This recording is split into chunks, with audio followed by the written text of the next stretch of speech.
Her husband and his family threw her out after the birth of a girl, not knowing a billionaire still loved her. I promise this will be the best love story you've ever heard. Hi, my beautiful family. It's your Mr. Peter. Before we begin, I want to speak the most heartfelt prayer over your life. A prayer not from my lips, but from the deepest corners of my soul. May the God of all comfort hold you tonight. May he walk into your home with healing in his hands. May every secret tear you've cried be turned into strength. May your lonely nights become peaceful mornings, and your silent prayers be answered in ways that leave you breathless with joy. I pray love surrounds you like air, and no pain, no fear, no storm will steal your peace again. You are loved, chosen, and seen more than you'll ever know. Now, family, you know I'm not well, but even through the weakness, I'm still writing. Because this isn't just a YouTube channel, this is our home, and I'm not going anywhere. I'm just healing, and I will be back. Right now, my brother James is helping me narrate, but the story you're about to hear still flows from my heart. Every line, every emotion, every tear. But family, please, I ask you not just as a creator, but as your Mr. Peter, watch the full story. Don't leave in the middle. Stay with me through every scene, every heartbeat, because your time, your love, your presence, it means everything right now. Like this video, comment something warm. Let me feel you standing with me even while I rest. You are my reason to keep fighting.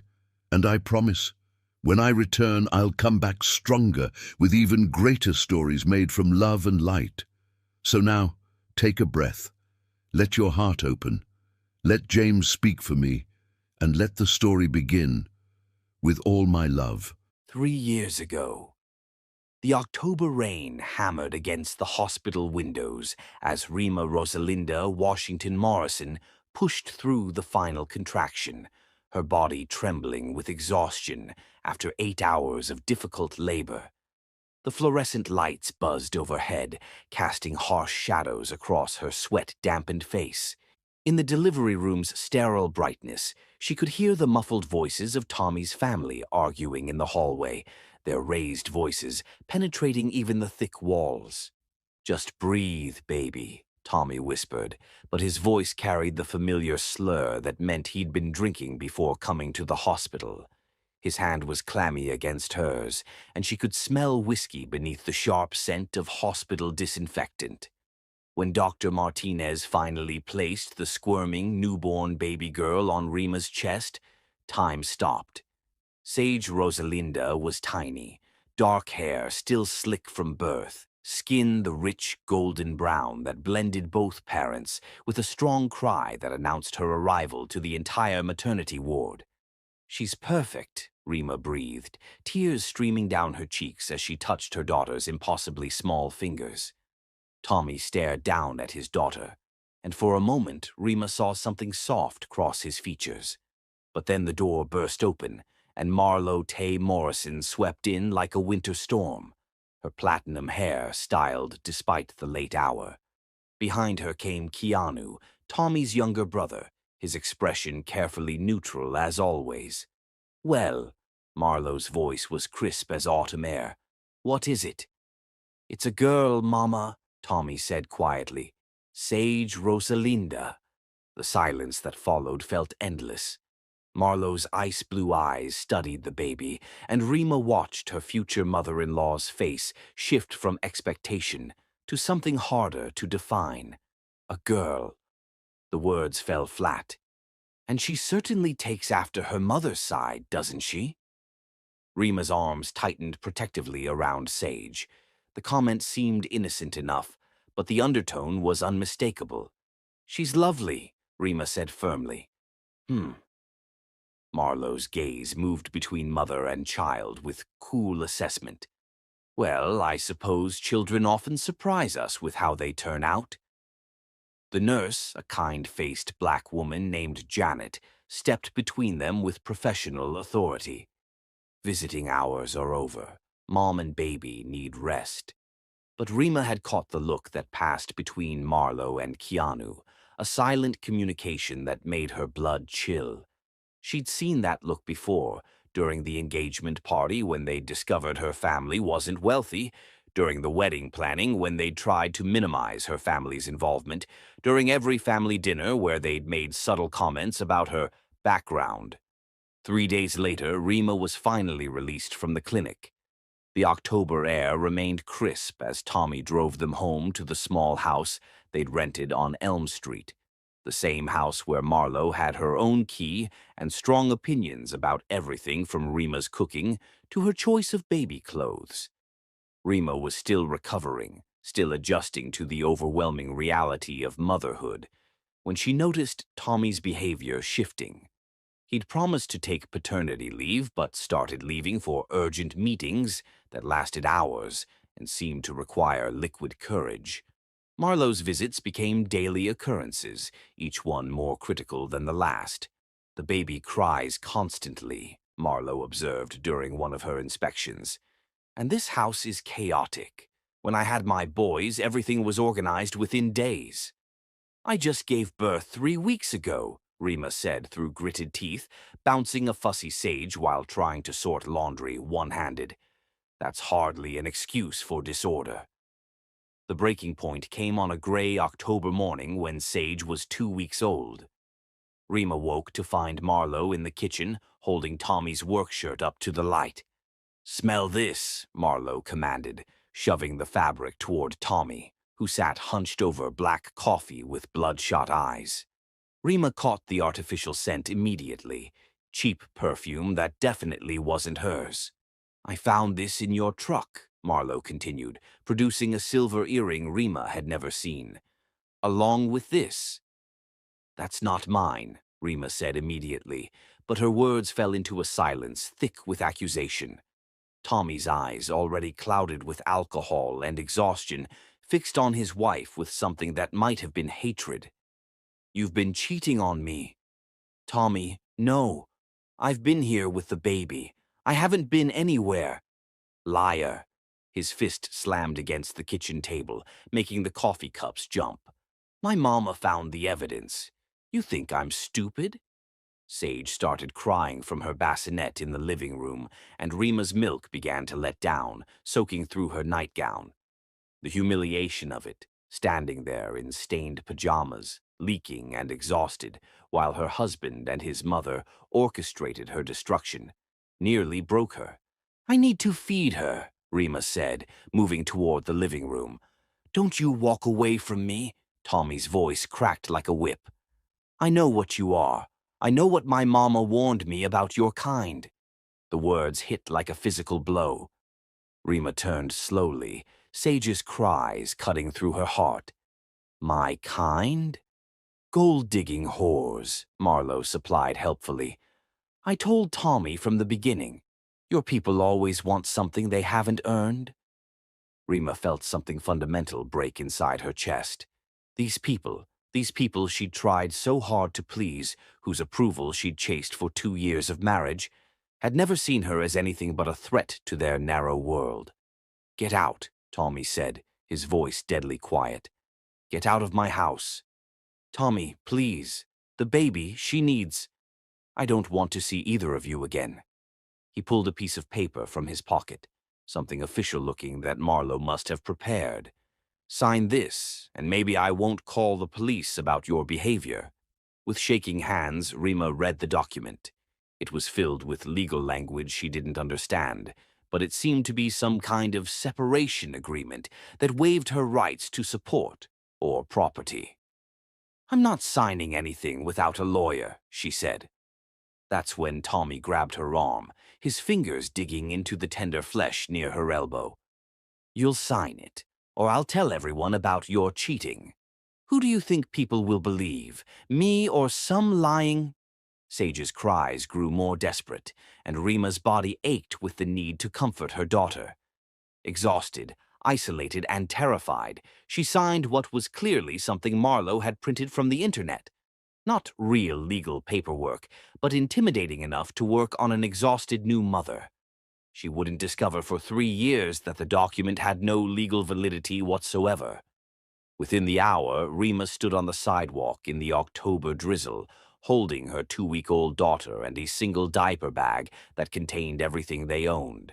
Tommy had forced them out so quickly she hadn't been able to pack clothes, keepsakes, or any of the baby gifts from her family. As she walked toward the bus stop, her phone buzzed with a text from her sister, Zara Bell. "How's my beautiful niece today?" Rima stared at the message through her tears, then turned her phone off completely. She couldn't bear to explain what had happened, couldn't admit how completely she'd failed. What hurt most wasn't Tommy's betrayal. She'd known he was weak. It was remembering the alternative she'd thrown away. 5 years earlier, Peter Charles Avance had proposed to her on a beach in Santa Barbara, offering her a life of love and security. But she'd chosen Tommy instead, convinced that Peter's ambition meant she'd always come second to his business empire. How wrong she'd been. At least Peter's neglect had been about pursuing dreams, not destroying them. Now, standing in the rain with her infant daughter, Rima made a promise to herself and to Sage. They would survive this. They would build something better from nothing, and she would never, ever trust her heart to someone who could throw her away again. She kept her maiden name for herself and gave it to Sage too. If she was going to start over, she'd do it as Rima Washington, the woman she'd been before she'd believed in fairy tales about love conquering all. The bus arrived with a hiss of air brakes, and Rima climbed aboard, carrying her daughter toward an uncertain future, leaving behind the wreckage of dreams that had never been real anyway. Chapter 2. Shadows and Search. Present day. The alarm buzzed at 4:30 a.m., and Rima Washington was already awake, studying the familiar water stain on their studio apartment ceiling. Sleep had become unreliable over the past 3 years, too many nights listening for sounds that might signal danger. Too many nightmares about losing Sage, too much vigilance that had become second nature. She slipped out of bed silently, stepping over the squeaky floorboard that might wake 3-year-old Sage, who was curled up in the single bed they shared. Their apartment was cramped but spotless, every surface scrubbed until it gleamed. Maintaining control over her environment was one of the few securities Rima had left. In the kitchenette, she started her second-hand coffee maker while opening her laptop on the small dining table that served double duty as her office. Before her restaurant shift started at 6 a.m., she had 2 hours to work on freelance marketing projects, the business she'd slowly built one client at a time. Creating this income stream had taken 18 months of nights and weekends, but Rima had finally developed something that belonged entirely to her. She specialized in social media strategy for small businesses, drawing on her education and the experience she'd gained before Tommy convinced her to quit her corporate position. The irony wasn't lost on her. She was more skilled at her career now than when she'd had the luxury of a steady salary. Her phone showed 3 new project inquiries from potential clients who'd found her through referrals. Good. The restaurant job covered rent and basic expenses, but the freelance work was building toward something bigger, maybe eventually toward complete independence from the exhausting double shifts that left her bone-tired every night. "Mama?" Sage's sleepy voice drifted from the bed. "Good morning, sunshine," Rima said softly, closing the laptop. "Want pancakes?" Sage padded over in her favorite pajamas, pink ones with unicorns that Zara Bell had bought for her birthday. At 3, she was already showing signs of the sharp intelligence that would either be her greatest gift or her greatest burden in a world that often didn't appreciate smart little black girls. "Can I help?" Sage asked, dragging her step stool to the counter. "Always." Rima lifted her daughter up, breathing in the sweet scent of her hair. These morning moments were sacred, just the two of them before the world demanded her attention. While they mixed batter, Rima's mind wandered to the safety checklist that ran constantly in her background thoughts. Door locked, windows secure, escape routes planned, phone charged, pepper spray in purse, keys ready. The hypervigilance exhausted her, but it had kept them safe for 3 years. At 5:45, she walked Sage 3 blocks to her daycare, where Mrs. Chen, no relation to Dr. Chen, watched 5 neighborhood children in exchange for reasonable rates that worked with Rima's budget. The arrangement wasn't ideal, but Mrs. Chen was patient and kind, and Sage was learning social skills from the other children. "Be good for Mrs. Chen," Rima said, kissing Sage's forehead. "I always am," Sage replied, with the seriousness that sometimes made Rima's heart ache. 3-year-olds shouldn't have to be serious. 1,200 miles away, Peter Charles Avance stood in his corner office on the 47th floor of the Avance Tower, watching the sunrise paint Seattle's skyline in shades of gold and pink. He'd been there since 4 a.m., having given up on sleep around 2 a.m., when his mind wouldn't stop racing through acquisition details and market projections. Sleep had become optional since losing Rima. Work filled the void where contentment used to live.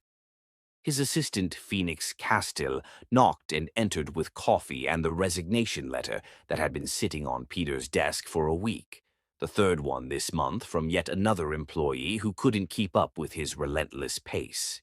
"You know," Phoenix said, setting down the coffee with careful precision, "normal CEOs sleep occasionally." Phoenix was one of the few people who could call Peter out without consequences. Peter had found him in foster care 10 years ago, a brilliant 18-year-old aging out of the system with a computer science degree and nowhere to go. Now Phoenix was his right hand, the closest thing Peter had to family, and occasionally his conscience. "Sleep is overrated," Peter muttered, signing the resignation letter with sharp strokes. "We'll promote Davidson to replace him." "Davidson quit last week. Burnout." Peter looked up sharply. "Since when?" "Since you've been demanding 18-hour days from everyone because you can't deal with your feelings about—" "Don't." Peter's voice carried the warning that made board members nervous. "Just don't." Phoenix raised his hands in surrender, but his expression remained concerned. The investigators called again. Still nothing on Rima Morrison. For 18 months, Peter had employed the best private investigation firm on the West Coast to find the woman who haunted his dreams. They'd searched credit reports, employment records, social media profiles, court documents, anything that might lead to Rima Morrison. The search had consumed resources and time, but Peter couldn't let it go. He needed to know she was safe. He needed to know he hadn't completely destroyed the best thing in his life by choosing work over love. "Maybe it's time to try a different approach," Phoenix suggested carefully. "Like what?" "Maiden names. If she left her husband, which seems likely given what you've told me about him, she might have gone back to her original name." Peter felt something electric shoot through his chest. In 18 months of searching, they'd never considered that Rima might not be using Morrison anymore. "Washington," he said suddenly. "Her maiden name was Washington." Phoenix was already pulling out his phone. "I'll call the investigators." "No." Peter was reaching for his own phone, fingers moving faster than they had in months. "I'll call them myself." Within hours, the investigators had found her. Rima Washington, employed at Celestine's Kitchen in the Arts District, living at 1247 Pine Street, apartment 3B. Single mother to Sage Rosalinda Washington, age 3. When Peter saw the hospital records, birth certificate listing father as unknown, medical bills from the delivery that had gone into collections, no record of any Morrison family involvement, the pieces of Rima's story clicked into place with horrifying clarity. Tommy Morrison had thrown out his wife and newborn daughter. Peter's hands shook as he read the investigator's preliminary report. No child support payments, no contact between Tommy and his daughter, rumors in Tommy's social circle that his ex-wife took off with some other man's kid. The lies made Peter's vision blur with rage, but it was the financial records that broke his heart completely. Rima had been surviving on restaurant wages and cash jobs, moving 3 times in 3 years, always just one emergency away from disaster. "I need everything," Peter told the investigator. "Employment records, financial history, legal documents, medical records, everything. And I want a full background check on Tommy Morrison and his family." "That could take. Money is no object. I want to know what happened to her, and I want to know yesterday." Over the following weeks, the investigation revealed a story that made Peter's controlled fury burn cold and bright. Tommy Morrison's construction business had a pattern of safety violations and wage disputes that stretched back years. His mother, Marlo, ran a charity that seemed to exist primarily to fund her lifestyle. Bank records showed suspicious cash deposits and transfers that suggested financial impropriety at minimum, fraud at worst.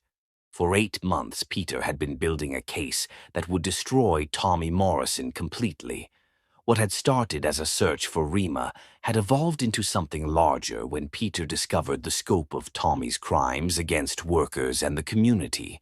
His forensic accountants had analyzed every aspect of Tommy's business dealings, finding a web of bid rigging, worker exploitation, and tax evasion that would make federal prosecutors very interested once they had enough evidence to act. The question now was whether Rima would let him back into her life, or whether she'd built walls too high for even his determination to scale. Standing in his office as evening fell over the city, Peter made a decision that would change everything.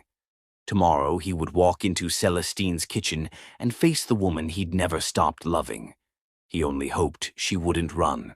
Chapter 3: Recognition and Walls. The Restaurant Encounter.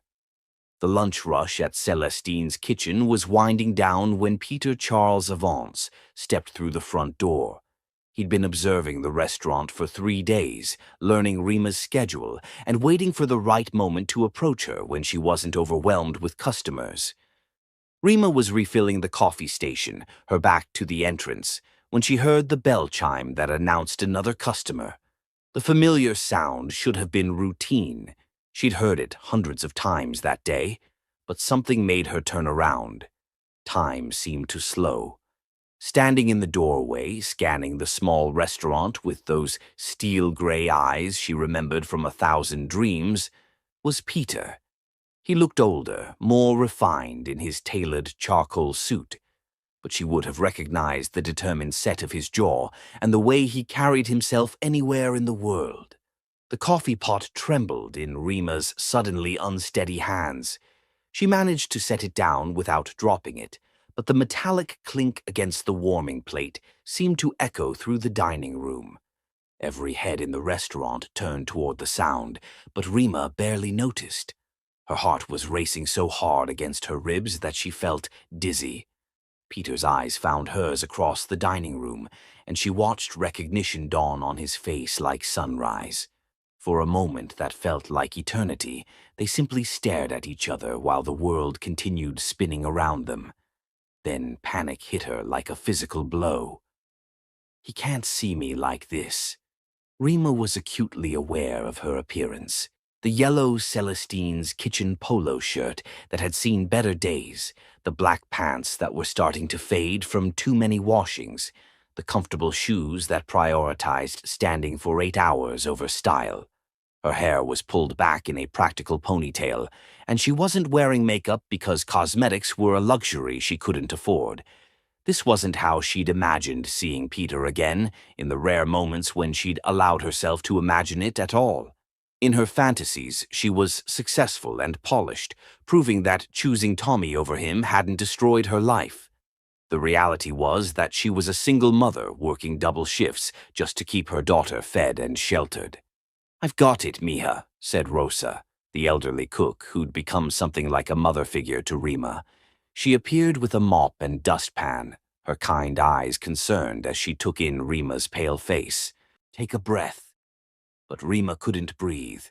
The walls of the restaurant felt like they were closing in, and she could feel Peter's gaze on her like a weight. She needed to get out, needed to run, needed to be anywhere but here where he could see how far she'd fallen. Without thinking, she bolted toward the back exit, pushing through the swinging doors that led to the kitchen and storage area. Behind her, she heard Rosa's voice calling out, "Sir, we'll be right with you." But Rima didn't stop.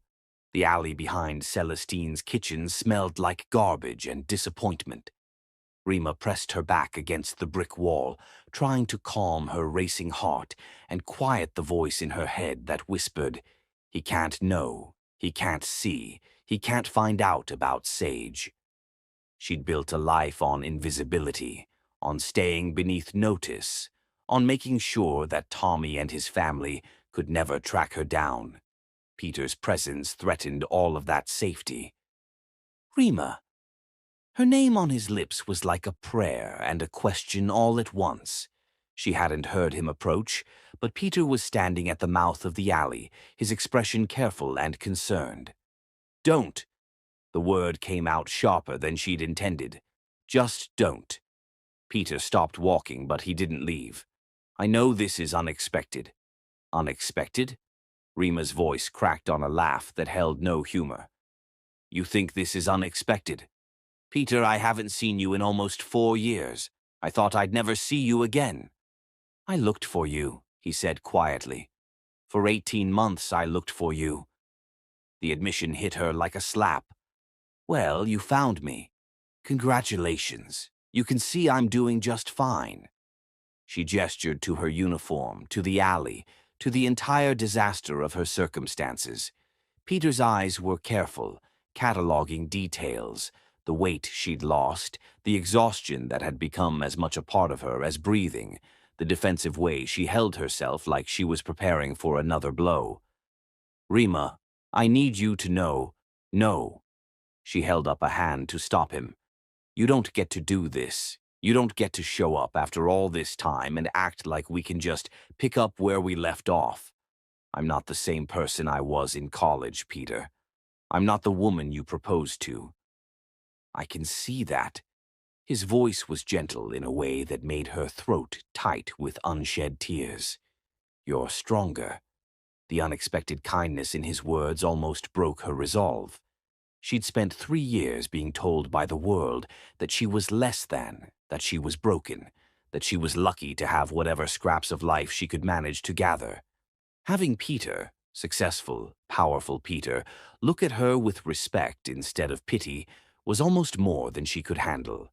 "I made my choice," she said, trying to keep her voice steady. "I chose Tommy. I chose that life.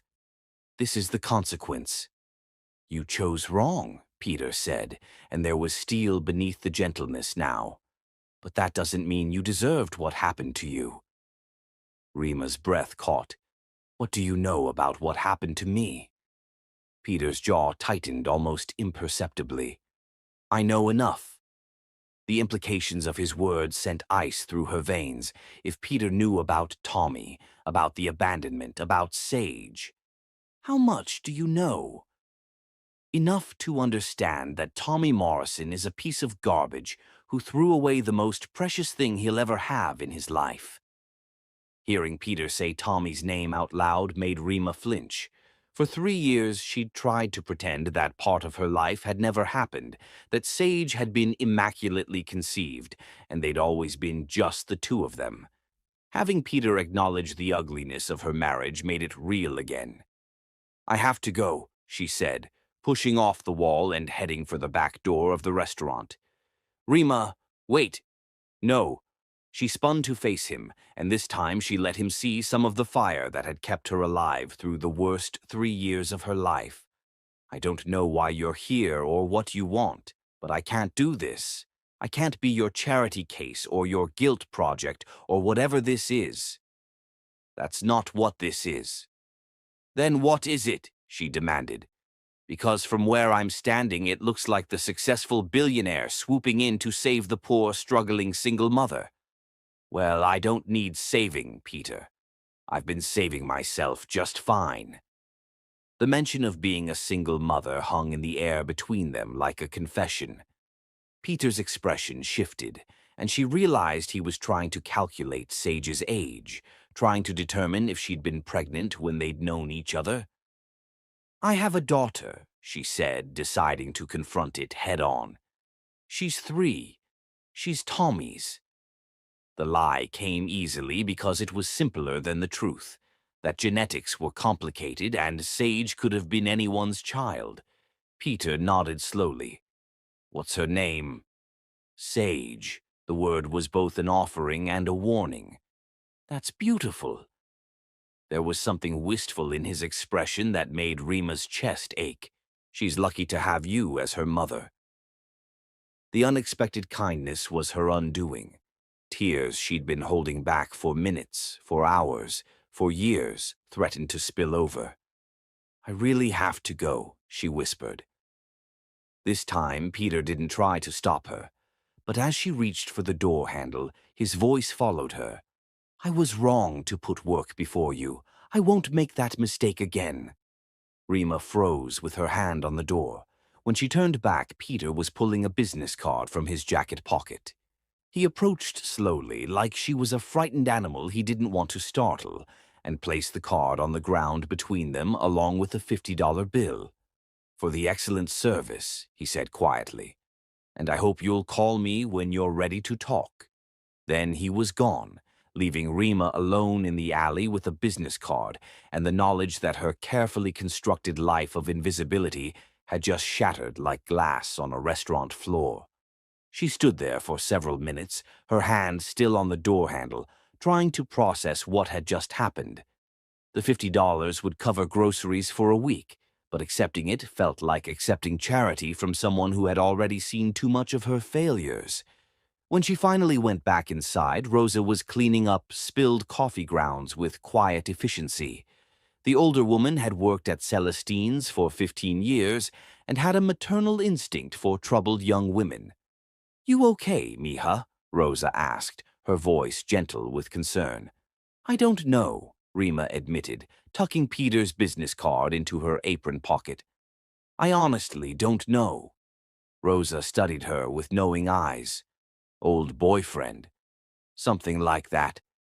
The kind that broke your heart or the kind that you broke his?" The perceptive question caught Rima off guard. "Both, I think." Rosa nodded wisely. "Those are the hardest kind to see again. They remind you of who you used to be." She paused in her cleaning to look directly at Rima. "But Mija, sometimes they also remind you of who you could still become." "What do you mean?" "You've been working here 2 years. You're a good girl, a hard worker, a loving mother. But you're also scared. I see it in how you jump when the door chimes too loud, how you always sit facing the exit, how you never talk about Sage's father." Rima felt exposed, not realizing her protective habits had been so obvious. "I don't know what happened to you before," Rosa continued, "but I know running from the past only works until the past finds you anyway.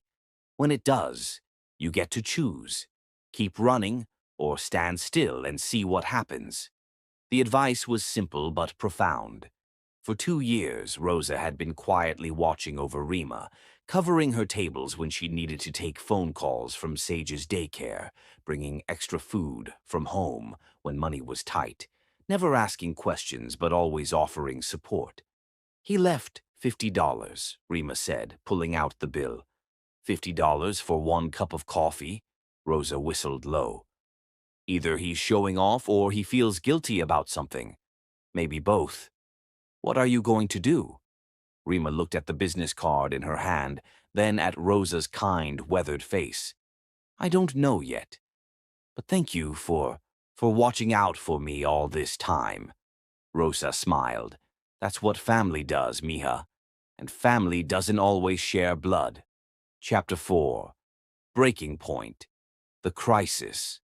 10 days after Peter's appearance at Celestine's kitchen, Rima woke to the sound of Sage coughing, a deep, concerning sound that sent immediate alarm bells through her maternal instincts. She pressed her hand to her daughter's forehead and felt the unmistakable heat of fever.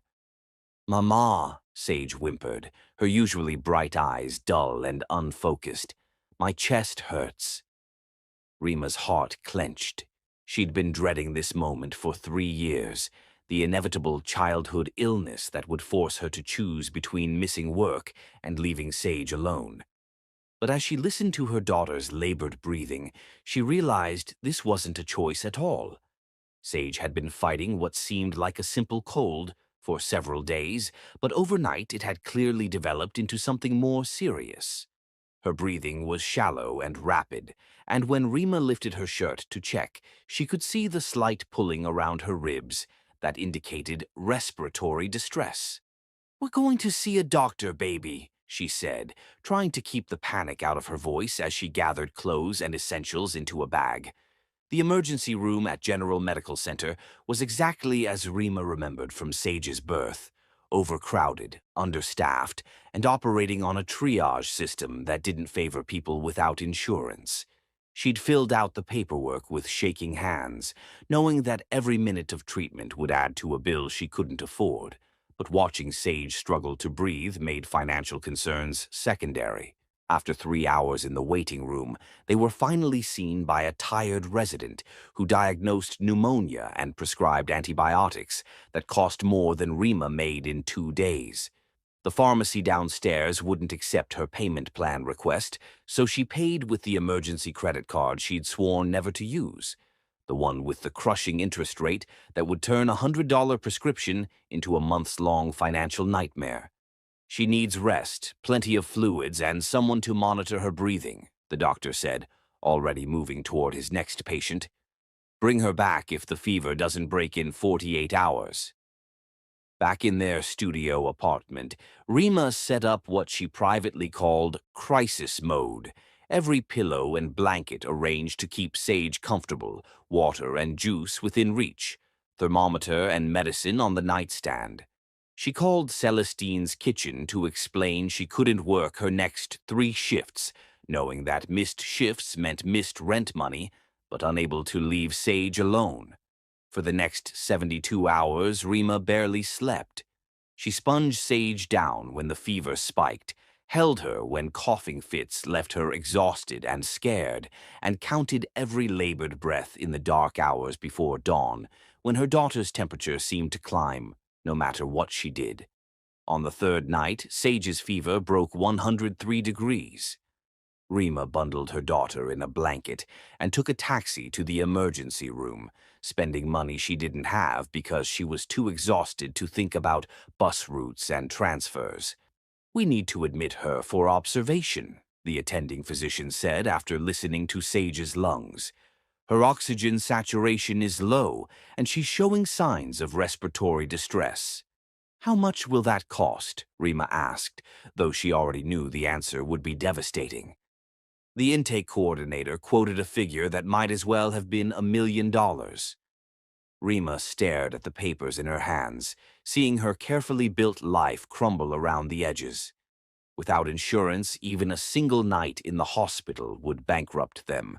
"We can set up a payment plan," the coordinator offered, but her tone suggested she'd had this conversation before and knew how it usually ended. Rima signed the papers because she had no choice. Sage's health was worth more than her credit score, worth more than the apartment they'd probably lose, worth more than any sacrifice she might have to make. That's how Zara Bell Washington found her sister, 6 hours later, passed out from exhaustion in a plastic chair beside Sage's hospital bed, having sustained herself on nothing but vending machine coffee and determination for the better part of a week. "Jesus, Rima," Zara Bell whispered, gently shaking her sister awake. "Why didn't you call me?" Rima's eyes fluttered open, disoriented and sluggish. "Zara, how did you—" "Miss Dolores called me when you didn't bring Sage yesterday. I've been looking for you." Zara Bell was a nurse at the children's hospital across town, and she took one look at her sister's pale face and hollow eyes before switching into professional mode. "When's the last time you ate something?" "I don't remember." Rima tried to sit up straight and immediately felt the world tilt dangerously. "Sage is sick, pneumonia. They want to keep her for observation, but the bill doesn't matter right now. Zarabel pressed a protein bar from her purse into Rima's hands. Eat this. When's the last time you slept? I can't sleep. I have to watch her breathing. What if... Rima. Zarabel's voice was gentle but firm. You're going to make yourself sick, and then what good will you be to Sage? She needs you healthy. But even as her sister spoke sense, Rima couldn't make herself relax. Every few minutes, she found herself checking Sage's chest to make sure it was still rising and falling, counting breaths, watching the monitors that tracked her daughter's vital signs. I should have brought her in sooner, Rima whispered. I kept thinking it was just a cold, that I couldn't afford. Stop. Zarabel took her sister's hand. You did everything right. Pneumonia can develop quickly in little ones. This isn't your fault. But Rima couldn't shake the feeling that everything was falling apart. The medical bills, the missed work, the constant exhaustion. She'd been holding it all together through sheer force of will, and now that will was cracking under the pressure. That's when Phoenix Castell appeared in the doorway, carrying flowers and wearing the kind of expensive suit that didn't belong in a public hospital. Excuse me, he said politely. Are you Rima Washington? Rima's tired mind struggled to place him.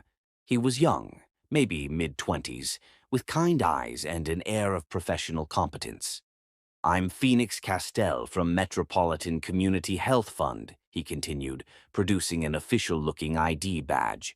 We're a nonprofit that partners with hospitals to provide emergency medical assistance for families experiencing financial hardship. Your sister contacted us about your situation. Zarabel looked confused. I didn't... Actually, Phoenix said smoothly, the hospital's social services department referred your case after seeing your insurance status. We'd like to cover your daughter's medical expenses and ensure she receives the best possible care. That's... Rima's exhausted mind couldn't process what he was offering. How much assistance? Complete coverage, Phoenix said simply. There would be some paperwork to authorize payment arrangements, but no out-of-pocket costs for you. Rima looked at Zarabel, who nodded encouragingly. Let them help, her sister whispered. Phoenix presented the authorization forms to both sisters. Since you're the mother, you'll need to sign here, he told Rima. And since you listed your sister as emergency contact, we need her signature as witness to ensure everything is properly documented. Despite her exhaustion, Rima read through the key points of the forms: authorization for a nonprofit to work with the hospital billing department, privacy waivers that would allow the fund to coordinate with healthcare providers, and financial agreements that placed no obligation on her family. Zarabel reviewed the documents as well, her nursing background helping her understand the medical language. This looks legitimate, she told Rima quietly. Together, both sisters signed the papers that would change everything, though neither realized that the Metropolitan Community Health Fund had been hastily created and funded by Peter Charles Avance just days earlier. Thank you, she whispered as Phoenix gathered the signed documents. Just focus on taking care of your little girl, he said gently. Everything else will be handled. After he left, Rima finally allowed herself to sleep, holding Sage's small hand and breathing in sync with the gentle rhythm of the monitors. For the first time in days, someone else was taking care of the crisis, and she could simply be a mother watching over her child. She didn't yet know that the Avance Foundation paperwork she'd signed would change everything, or that Peter Charles Avance was sitting in his office across town, receiving updates on Sage's condition every hour and quietly ensuring that the best pediatric specialists in the city would be consulting on her case. Sometimes help came from unexpected places, even when you were too tired to question why. Chapter 5. Reluctant Haven. The Healing Resistance. When Rima woke in the hospital chair the next morning, she found Peter Charles Avance asleep in the chair beside her, still wearing yesterday's suit, his usually immaculate hair disheveled and his hand resting protectively near Sage's bed. For a moment, she simply stared at him, her sleep-fogged mind struggling to process his presence. Then reality crashed back. The Foundation representative, the paperwork she'd signed, the too convenient appearance of help exactly when she needed it most.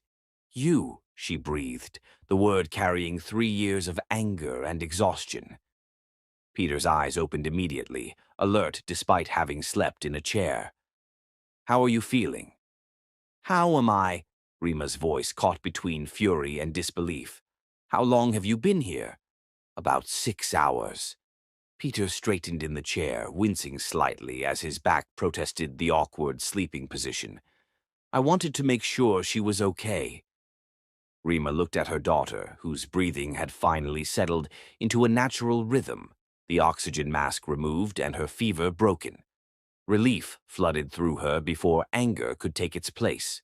"The Foundation," she said, her voice deadly quiet. "That was you." It wasn't a question, and Peter didn't try to deny it. "Yes, I signed those papers thinking I was accepting help from strangers." Rima's hands clenched into fists. "You deceived me. I helped you." Peter's voice was calm, but she could see tension in the line of his shoulders. "Sage needed medical care, and you couldn't afford it. The details of how that happened seemed less important than making sure she got what she needed." "The details?" Rima stood up so quickly that the chair rolled backward. "The details matter, Peter. I don't want your help. I don't want your money. I don't want you here." "Mama?" Sage's small voice interrupted their argument. She was awake, looking between the two adults with the wide-eyed confusion of a child who sensed conflict but didn't understand it. Rima immediately switched into mother mode, her voice gentle as she moved to Sage's bedside. "Hey, baby, how are you feeling?"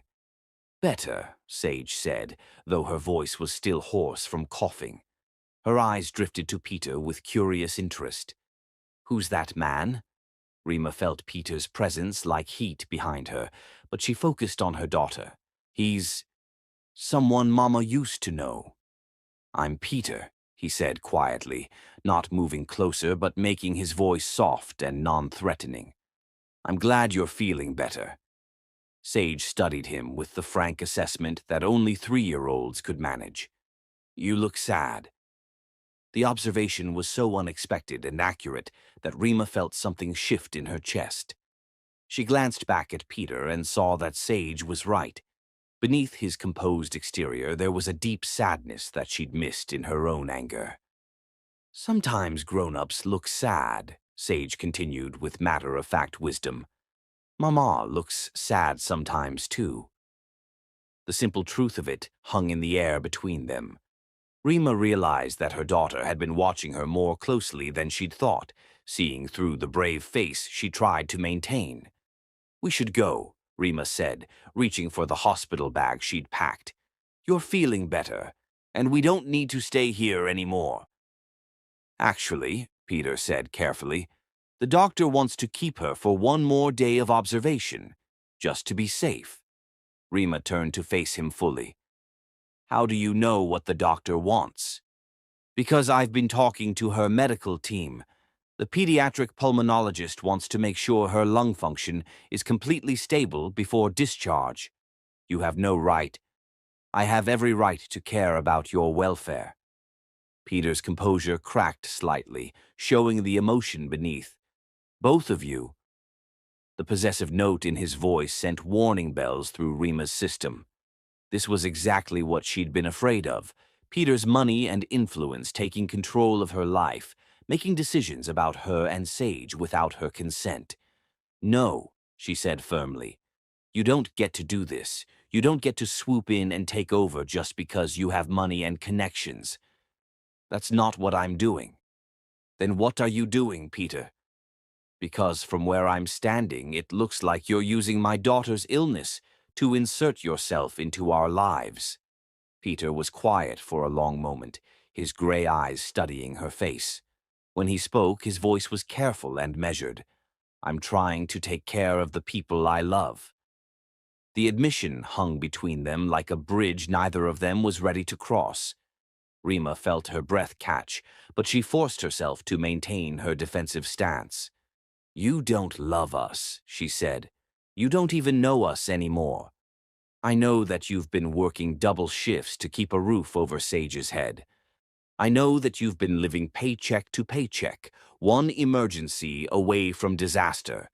I know that you haven't bought yourself new clothes in 2 years because every dollar goes to taking care of your daughter." Peter's voice was quiet but relentless. "I know that you've been carrying this burden alone for 3 years, and you're exhausted." Each observation hit like a physical blow because they were all true. Rima had thought she'd been hiding her struggles better than that. "How do you know all of that?" "Because I've been watching over you." Peter's honesty was brutal and gentle at the same time. Not stalking, not intruding, just making sure you were safe.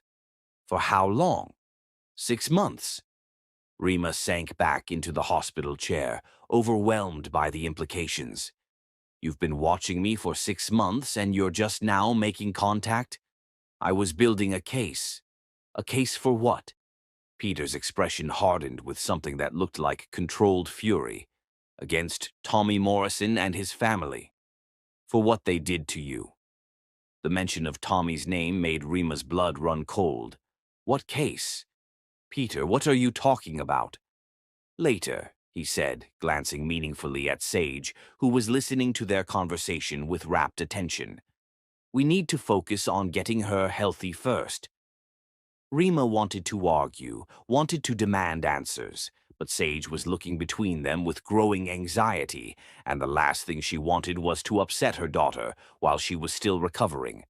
"Fine," she said, "but after she's released, I want answers. I want to know exactly what you think you're doing, and then I want you to leave us alone." "Okay," Peter agreed, though something in his expression suggested he had no intention of disappearing from their lives again. Dr. Chen, the pediatric pulmonologist, arrived for evening rounds and confirmed that Sage could be discharged the following morning if her overnight breathing studies looked good. She was a kind woman who spoke directly to Sage rather than over her head, explaining in simple terms how her lungs were healing. "You're a very brave girl," Dr. Chen told Sage. "Your mama has taken excellent care of you." After the doctor left, an uncomfortable silence settled over the hospital room. Sage was getting tired again, the lingering effects of illness making her drowsy, but she was fighting sleep. "I don't want to go back to sleep," she whispered to Rima. "What if the coughing comes back?" Rima's heart broke a little. Sage had been frightened by her own illness, and now sleep felt dangerous to her. "I'll stay right here," Rima promised.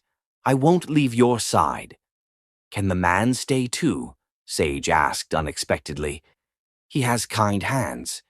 Rima looked at Peter, who had indeed been careful and gentle in his interactions with Sage, never reaching toward her without permission, never speaking too loudly or moving too quickly. "If your mama says it's okay," Peter said quietly. Rima wanted to say no, wanted to maintain the boundaries she'd tried to establish. But Sage was looking at her with hopeful eyes, and she was still weak and scared, and sometimes being a good mother meant putting aside personal feelings for a child's comfort.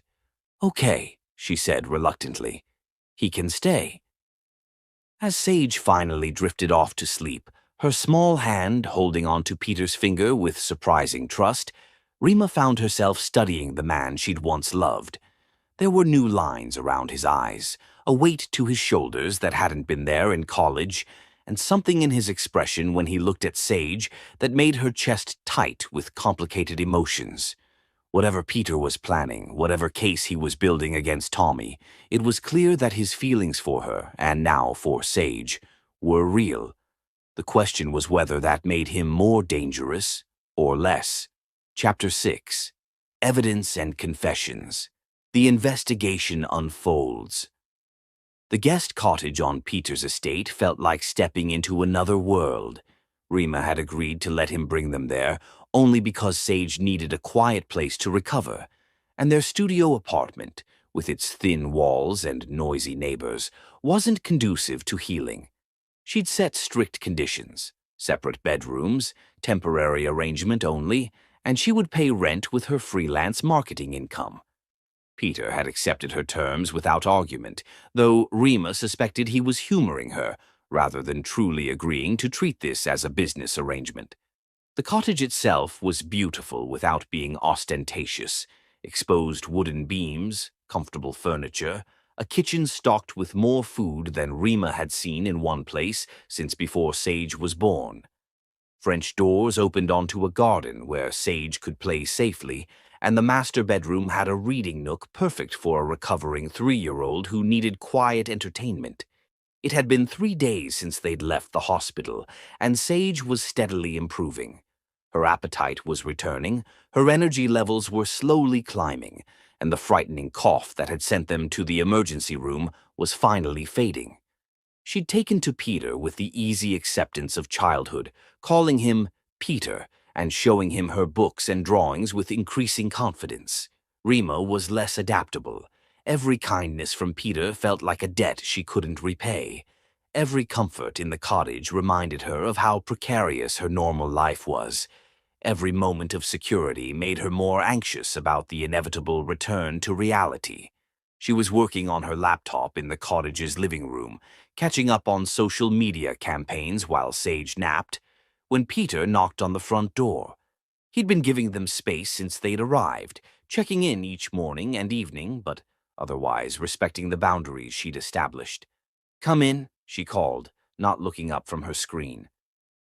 Peter entered carrying a manila envelope thick with documents. His expression was serious in a way that made Rima's stomach clench with foreboding.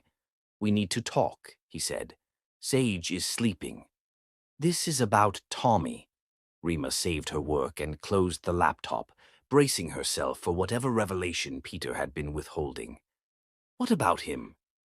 Peter sat across from her, the envelope resting on the coffee table between them, like a piece of evidence in a trial. For a moment he seemed to struggle with where to begin. "I told you I'd been building a case," he said finally. "I think it's time you knew what I found." He opened the envelope and pulled out a single document: financial records from Morrison Construction. Even at first glance, Rima could see red marks and highlighted sections that indicated problems. "Tommy Morrison is not the man you married," Peter began, his voice measured and controlled. "Or rather, he is exactly the man you married, but you never knew who that really was." Rima stared at the financial analysis in front of her, trying to process what she was seeing. "What am I looking at?" "Systematic fraud," Peter said simply. "Tommy's been underbidding on city contracts by cutting corners on safety and materials. He pays workers below minimum wage and pockets the difference between what he charges the city and what he actually spends." The scope of the theft was staggering. While she'd been choosing between groceries and gas money, Tommy had been stealing from public projects and vulnerable workers. "How much money?" she asked, though she wasn't sure she wanted to know the answer. "Conservative estimate: $2 million over the past 5 years. The figure was staggering. While she'd been clipping coupons and choosing between groceries and gas money, Tommy had been stealing millions from city projects and vulnerable workers. "That's not all," Peter continued, pulling out another set of documents. "OSHA has been receiving anonymous complaints about safety violations on Morrison construction sites for 2 years. Inadequate fall protection, defective equipment, workers forced to operate machinery without proper training." The photographs that accompanied the reports were damning. Construction sites with obvious safety hazards, equipment that looked like it belonged in a scrapyard, workers in situations that made Rima's stomach turn. 3 men have been seriously injured on Tommy's sites in the past 18 months, Peter said quietly. "One of them, Miguel Santos, is permanently disabled. Tommy's insurance company denied his claim based on alleged worker negligence." Rima felt sick. But if Tommy was cutting corners on safety, then Miguel's injury was Tommy's fault, not his own. Peter's controlled fury was becoming more apparent with each revelation. Miguel has 3 children. His wife works 2 jobs trying to support the family while he deals with chronic pain and limited mobility. The injustice of it made Rima's hands shake.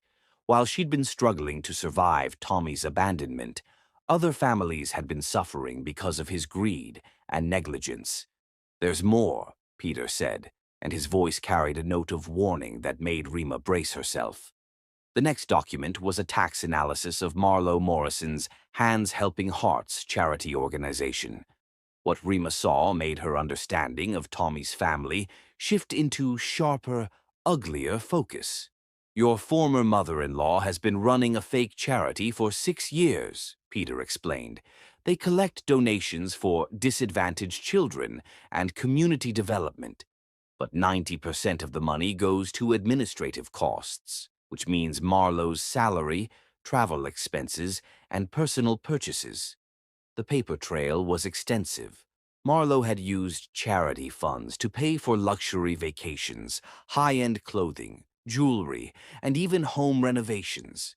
She'd bought designer handbags with money donated by well-meaning church congregations who thought they were helping children in need.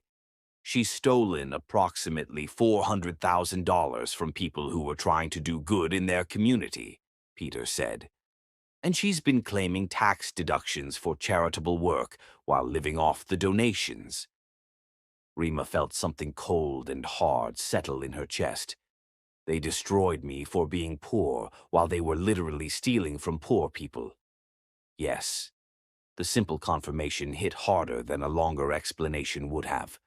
Marlo Morrison had looked down on Rima for her working-class background while simultaneously stealing from the working class. She'd called Rima a gold digger while she was literally digging gold from charity donations. "How did you find all of this?" Rima asked.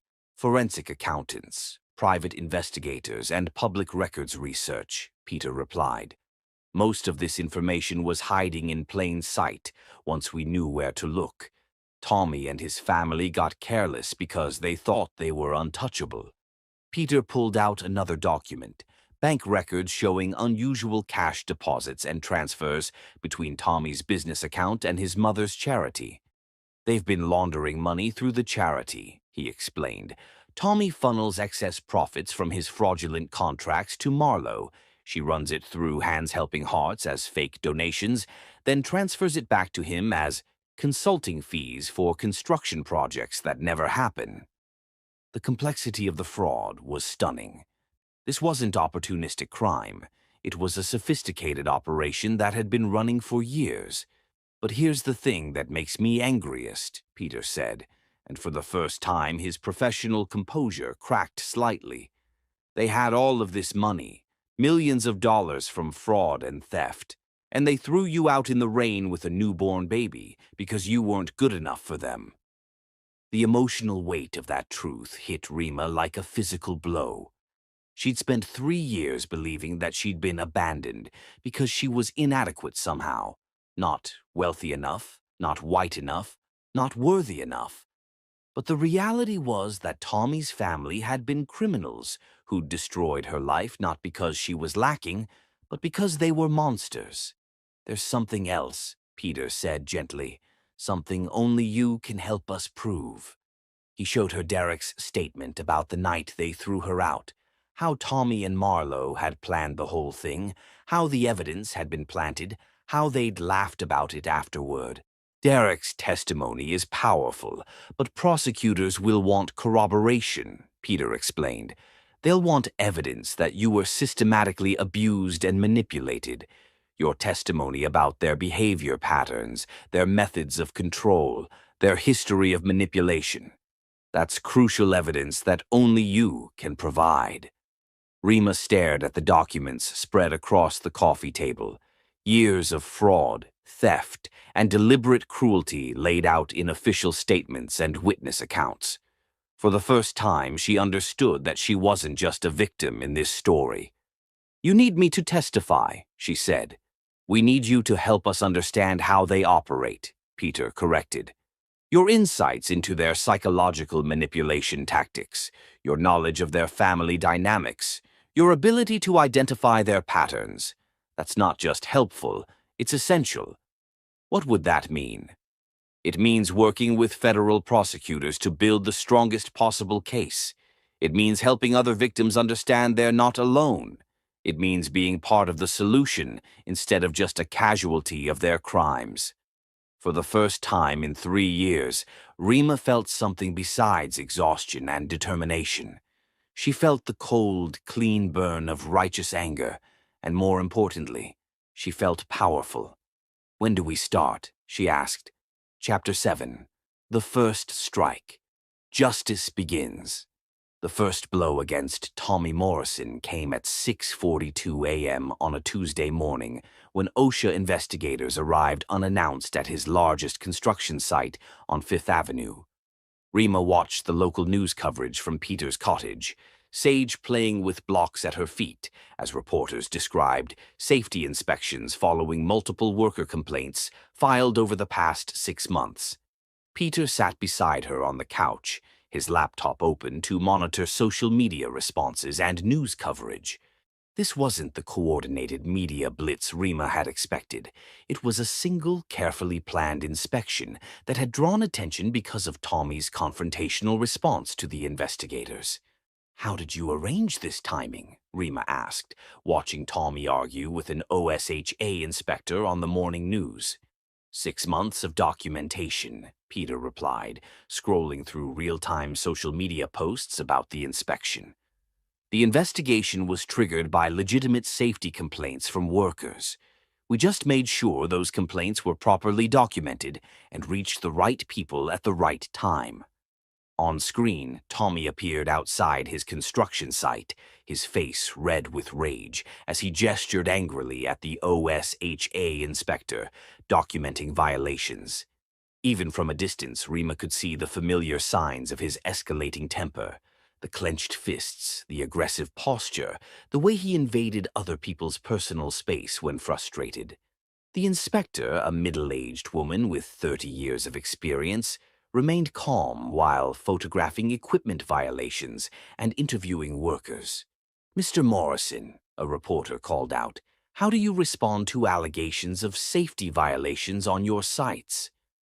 "This is harassment," Tommy shouted, pointing at the camera with the same aggressive finger-pointing Rima remembered from their worst fights. "Someone's targeting my business, and I'm going to find out who. These are trumped-up charges from disgruntled employees who want to blame their own incompetence on my company."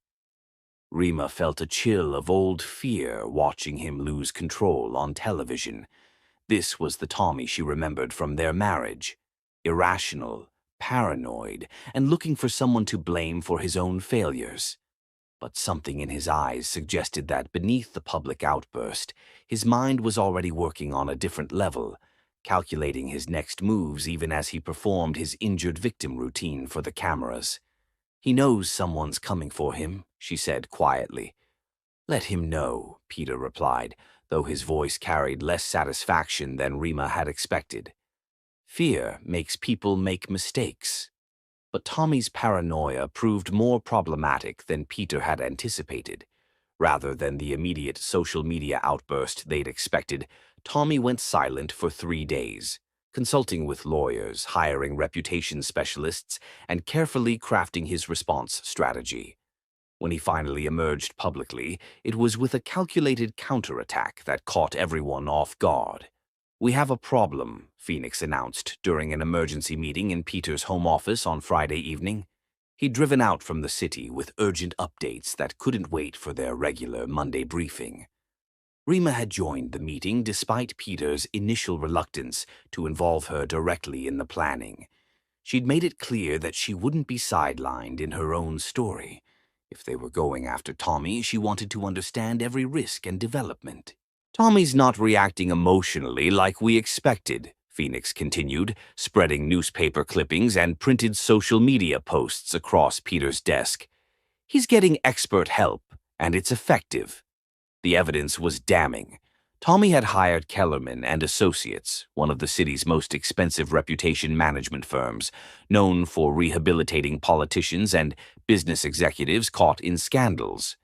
Within 72 hours, they'd crafted a narrative that painted Tommy as a hard-working small business owner being targeted by unnamed powerful interests.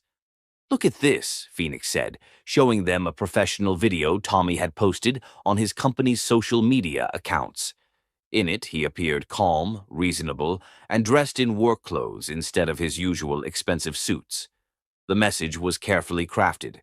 He was a blue-collar entrepreneur being attacked by wealthy elites who wanted to destroy honest American businesses. "What can he actually do?" Rima asked, studying the polished messaging. "The documentation is real. The violations are documented." "He can muddy the waters," Phoenix explained, pulling up news articles on his tablet. "Make himself look like a victim, claim he's being framed, turn public opinion in his direction, and if he figures out who's behind the investigation—" "He can't touch us legally," Peter said firmly, though Rima noticed tension in his voice. "Everything we've done has been through proper channels." "But he might try to retaliate in other ways," Phoenix continued, "especially if he discovers Rima's involvement. And there's something else. He's filed preliminary paperwork for a defamation lawsuit against unnamed parties for what he claims is a coordinated harassment campaign." The room fell silent. A defamation lawsuit, even a frivolous one, could tie up the investigation in legal proceedings for months, while Tommy had time to destroy evidence and intimidate witnesses. "How strong is his legal position?" Peter asked. "Weak on the merits, but potentially effective as a delay tactic," Phoenix replied. "His attorneys are claiming prosecutorial misconduct and demanding to know who's behind the investigation. If they can prove we coordinated with law enforcement in any way that violates due process, or if they can frame this as wealthy interests manipulating the justice system—" "We followed all proper channels," Peter said, but his voice carried less certainty than usual. "We did, but we also moved efficiently, and Tommy's lawyers are smart enough to exploit anything that looks suspicious. They're already questioning why OSHA suddenly became interested in Morrison Construction after years of routine inspections." The second phase of their plan launched the following week, when the city's Financial Crimes Unit received detailed documentation about irregularities in Morrison Construction's bidding history. The analysis, prepared by Peter's forensic accountants, highlighted patterns that suggested systematic fraud over several years. But Tommy's response was swift and more sophisticated than they'd anticipated.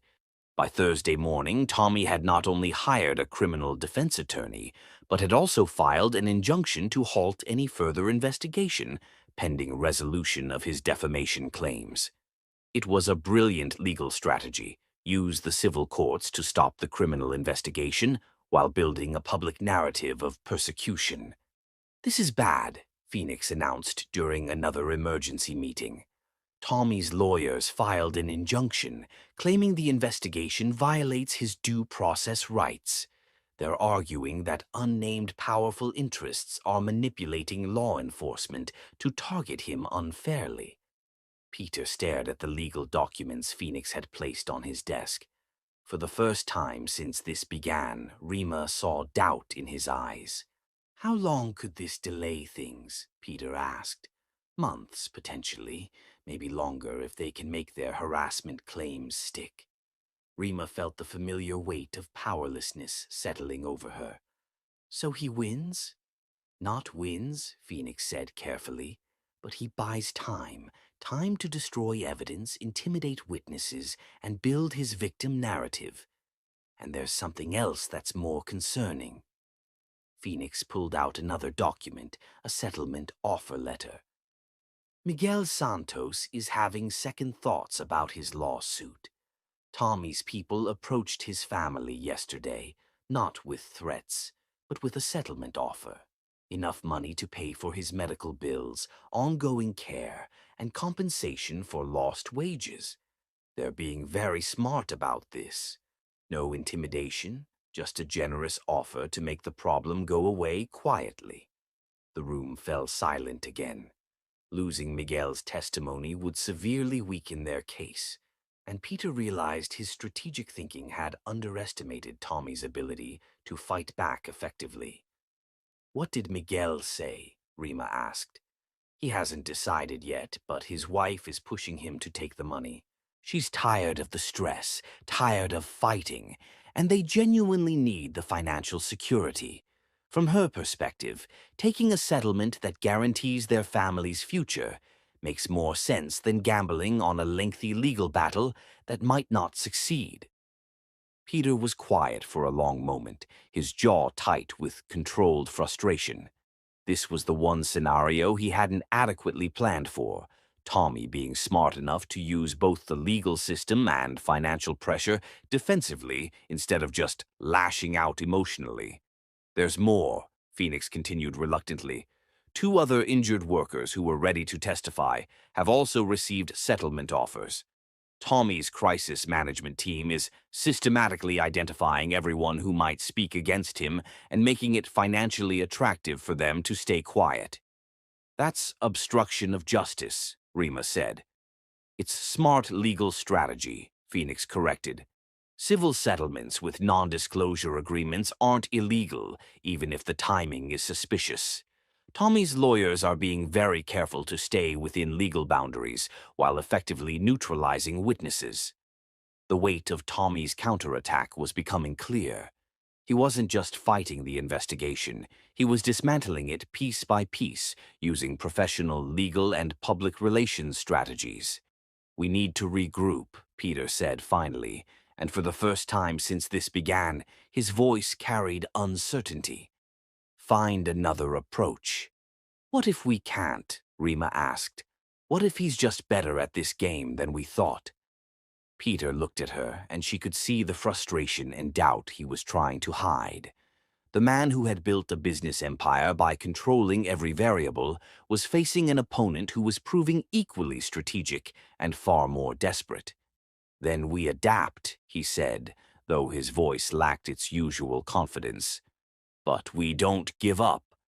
As Phoenix gathered his documents and prepared to leave, Rima realized that justice wasn't guaranteed just because they had evidence and good intentions. Tommy was fighting for his life and freedom, and that desperation was making him more dangerous than any of them had anticipated. For the first time since this began, she wondered if they were actually going to win. Chapter 8: Trust and Vulnerability. Love rebuilding. The fallout from Tommy's investigation was immediate and intense. Within 48 hours of the OSHA inspection, Rima's old phone number was somehow leaked online, flooding her voicemail with messages ranging from supportive to threatening. Peter arranged for a new phone with an unlisted number and increased security around the property, but the violation of privacy left Rima feeling exposed and vulnerable. "I can't take Sage to the grocery store without wondering if someone's going to recognize me," Rima said, pacing the cottage's living room while Sage napped. "This isn't what I wanted when we started this." Peter looked up from his laptop, where he'd been monitoring online discussions about Tommy's case. "The threatening calls are being traced by law enforcement. Most of them are just people venting online anger, not real threats." "Most of them," Rima repeated, focusing on the qualifier. "What about the ones that aren't just online anger?" Peter's hesitation told her everything she needed to know. "Phoenix is working with the sheriff's department to monitor anyone with a concerning background. You're safe here." "That's not really an answer." "Two of the callers have criminal records for assault," Peter admitted reluctantly. "But they're both in different states, and local law enforcement is aware of the situation." Rima sank into the armchair across from him, suddenly exhausted. "I've made everything worse, haven't I? Tommy's getting more sympathy now. People think I'm the vindictive ex-wife." "Some people think that," Peter said honestly. "But the people who matter, prosecutors, investigators, journalists who understand the documentation, they know you're telling the truth." "Some people think that," Peter said carefully. But the people who matter, prosecutors, investigators, journalists who understand the evidence, they know you're telling the truth. And in the meantime, my 3-year-old daughter is stuck in hiding because her mother decided to pick a fight with a criminal. Peter closed his laptop and moved to sit on the coffee table in front of her chair, close enough that their knees almost touched. Sage isn't stuck in hiding. She's safe and loved, and recovering from pneumonia in a beautiful place where she can play in the garden and read books and not worry about anything. But for how long? What happens when this is over? Do we go back to our studio apartment and pretend none of this happened? Do we change our names and move to another state? Do we... Rima. Peter's voice was gentle but firm. Stop. Stop what?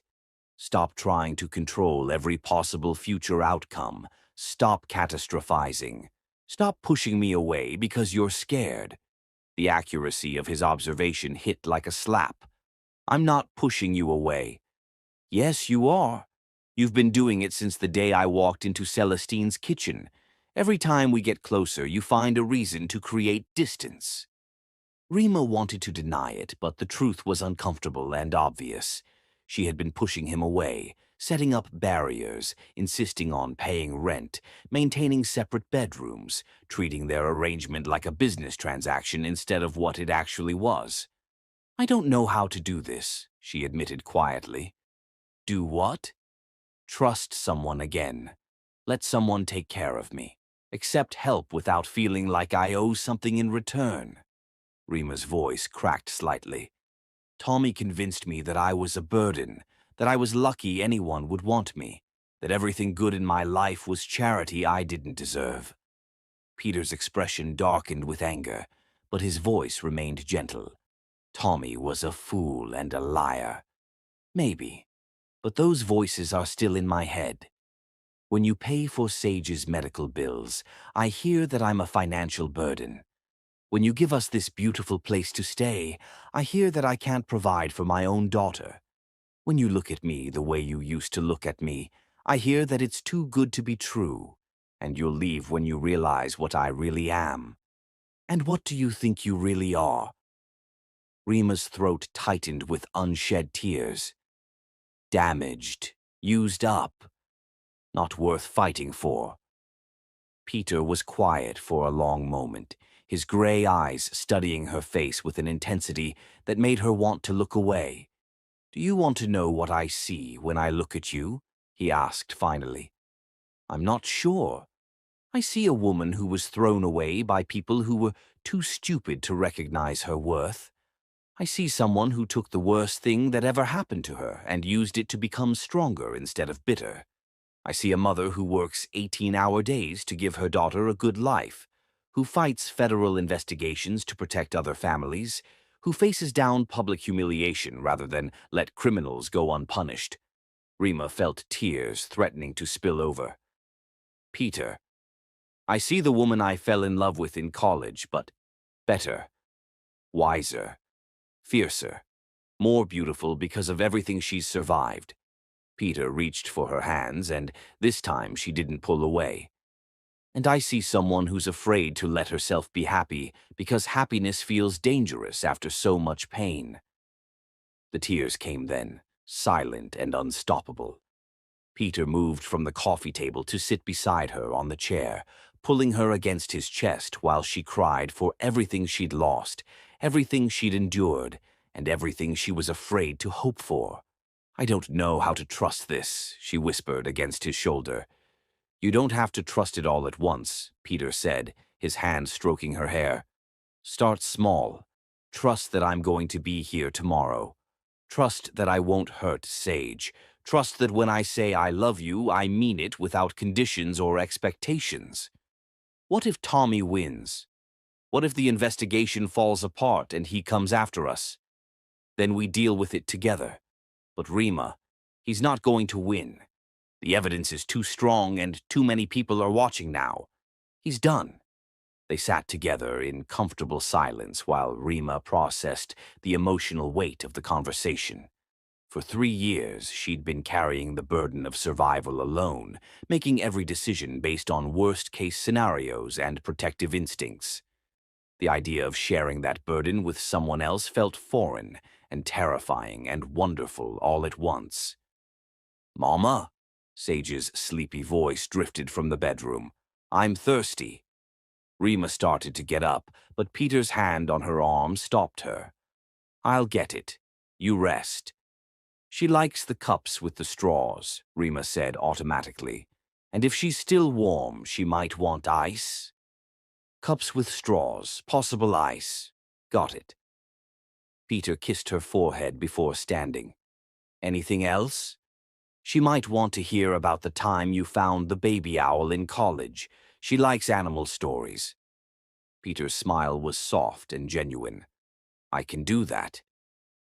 Watching him walk towards Sage's room with such natural ease, Rima felt something shift inside her chest. This wasn't Peter trying to buy her affection or prove his worth through grand gestures. This was simply a man who cared about her daughter's comfort and wanted to help in whatever small way he could. When he returned 20 minutes later, Sage was settled back in her bed with water and a story, and Peter's expression was slightly awed. "She's incredible," he said, settling back beside Rima on the chair. "Smart and funny and so much like you, it's startling." "She asked about you the other day," Rima admitted, "whether you were going to be her new daddy." Peter's intake of breath was sharp. "What did you tell her?" "That grown-up relationships are complicated and she shouldn't worry about it." Rima looked at him carefully. "What would you have wanted me to tell her?" "The truth. That I love her mother very much, and I hope someday she'll let me be part of your family, officially."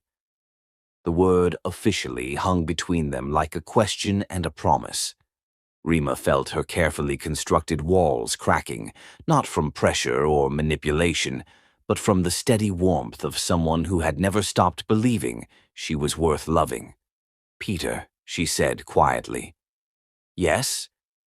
"Tomorrow, when Sage wakes up, maybe we could make breakfast together, all three of us, like a family." His smile was brighter than sunrise. "I'd like that very much." For the first time in 3 years, Rima allowed herself to imagine a future that didn't involve constantly looking over her shoulder or preparing for the next crisis. It felt dangerous and beautiful and absolutely terrifying. It felt like hope. Chapter 9. The Reckoning. Legal Victory. 6 months after the first OSHA inspection, the criminal investigation reached a critical turning point. The legal delays Tommy had orchestrated had actually worked against him.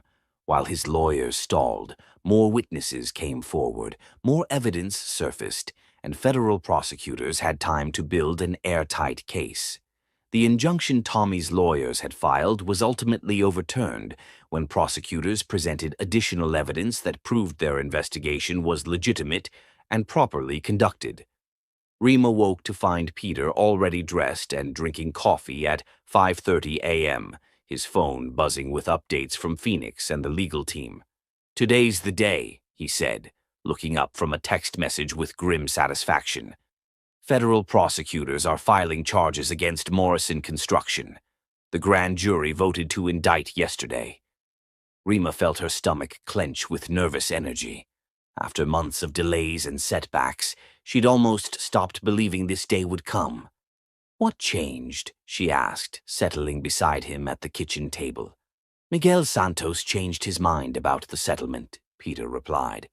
"When he saw how many other workers were coming forward, he decided he couldn't take money to stay quiet while other families suffered." The breakthrough had come when Rima agreed to speak directly with Miguel and his wife, sharing her own story of being silenced and isolated. Her testimony about Tommy's manipulation tactics had helped other victims understand that they weren't alone and that speaking up was the only way to prevent future harm. "The federal prosecutors have been building this case for 8 months, Peter continued. Tommy's delay tactics gave them time to find even more evidence. Bank records, tax documents, witness testimonies from 15 different workers. It's comprehensive. At 9:15 a.m., Rima's phone rang. It was Phoenix calling from downtown where he'd been monitoring the federal courthouse as part of their legal team's coordination efforts. "It's starting," Phoenix said, his voice tight with excitement. "Federal marshals just entered Morrison Construction's offices with arrest warrants. I can see them through the office windows from the coffee shop across the street." Rima felt her hands start to shake. After 3 years of Tommy living freely while she struggled to survive his abandonment, the moment of justice felt surreal. "Are you watching it happen right now?" she asked. "Yes. They're bringing him out in handcuffs now. He looks completely shocked." Peter took the phone. "What's his demeanor?" "Stunned. He's trying to argue with the agents, but they're not engaging. His legal team must not have warned him this was coming today." An hour later, the local news interrupted regular programming with footage of the arrest. Rima and Peter watched as Tommy Morrison, owner of Morrison Construction, was led from his office building in handcuffs. The news cameras had arrived after Phoenix's call, capturing the aftermath rather than the arrest itself. Unlike the polished, controlled image he'd been projecting through his crisis management team, this Tommy looked disheveled and desperate. The reporter's voice carried over the footage. "Morrison is facing federal charges including conspiracy to commit fraud, violation of federal labor laws, tax evasion, and wire fraud. If convicted on all counts, he could face up to 25 years in federal prison." Rima watched her ex-husband's face on television and felt something she hadn't expected. A strange mixture of relief and sadness. Relief because justice was finally happening, but sadness because she could see the broken man beneath the criminal. This was the person she'd once loved, now destroyed by his own greed and cruelty. "How do you feel?" Peter asked, settling beside her on the couch. "Empty," Rima said honestly. "I thought I'd feel victorious or relieved, but mostly I just feel empty. That's normal. Closure doesn't always feel the way we expect it to." At 2:30 p.m., they received word that Marlo Morrison had been arrested at her home. Federal agents had found extensive records of her charity fraud in a home office that she'd apparently been using to coordinate the money laundering scheme with Tommy.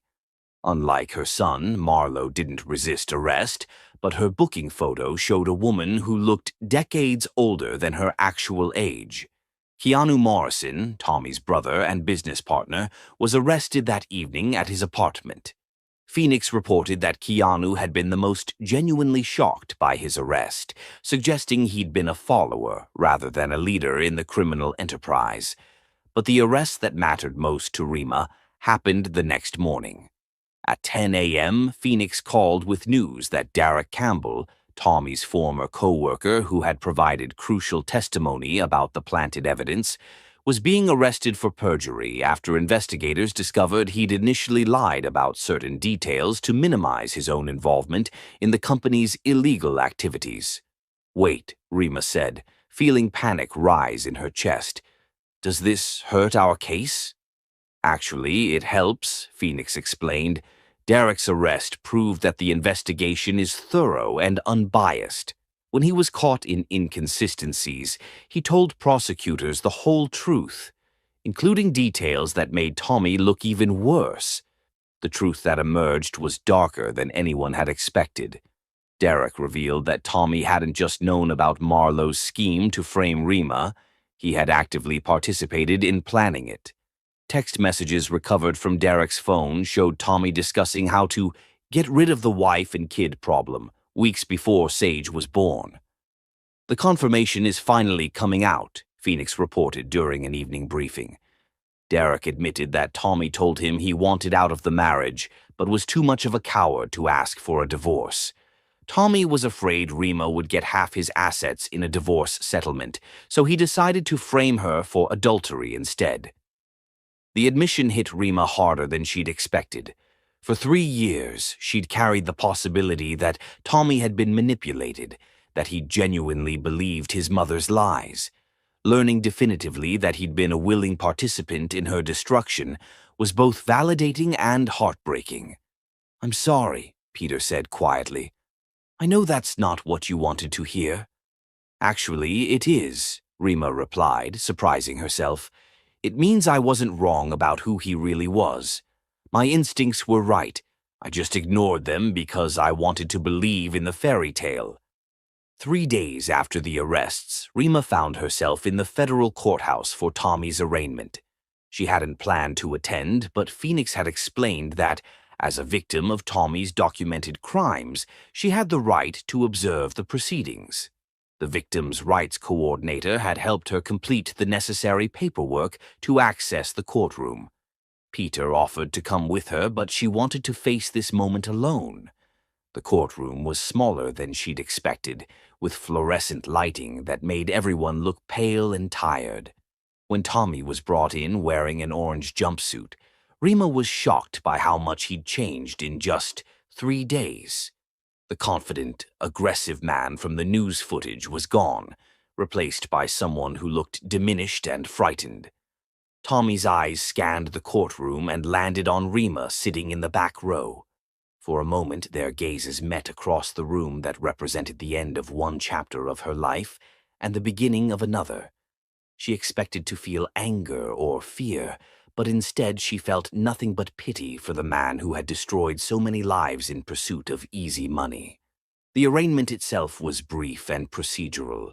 Tommy pleaded not guilty to all charges, but his voice was barely audible when he spoke. His public defender, the reputation management team, and expensive lawyers had apparently abandoned him once the federal charges were filed, looked overwhelmed by the complexity of the case. Federal prosecutor Rebecca Martinez outlined the charges in clinical detail. The defendant systematically defrauded the city of approximately $2 million over 5 years through bid rigging and fraudulent billing. He endangered the lives of workers through deliberate safety violations that resulted in multiple serious injuries. He laundered money through a fake charity that stole donations intended for disadvantaged children. When Prosecutor Martinez mentioned the fake charity, Rima saw Tommy's shoulders slump even further. The weight of his crimes, laid out in stark legal language, seemed to be crushing him in real time. Given the defendant's flight risk and the severity of the charges, Prosecutor Martinez continued, the government requests that bail be denied. Tommy's lawyer made a brief argument for house arrest, but the judge wasn't convinced. The defendant has shown a pattern of manipulating witnesses and obstructing justice. Bail is denied. The defendant will remain in federal custody pending trial. As Tommy was led away in shackles, he looked back at Rima one more time. This time, instead of the calculation or anger she'd seen in his eyes during their marriage, she saw something that looked like regret. Not regret for his crimes, she realized, but regret for being caught. Walking out of the courthouse into the afternoon sunlight, Rima felt a weight lifting from her shoulders that she hadn't even realized she'd been carrying. For 3 years, Tommy had lived freely while she struggled to survive his abandonment. Now he would spend the next phase of his life in a federal prison cell, and she would spend hers building something beautiful with Peter and Sage. Over the following month, plea negotiations took place behind closed doors. Tommy's new court-appointed attorney, recognizing the strength of the evidence against his client, advised him to accept whatever deal the prosecutors offered, rather than risk a trial that he couldn't possibly win. The final plea hearing was scheduled for a Friday morning in December, 6 weeks after Tommy's initial arrest. This time, Peter accompanied Rima to the courthouse, understanding that she needed his support for this final confrontation with her past. Tommy looked even smaller and more worn down than he had during the arraignment.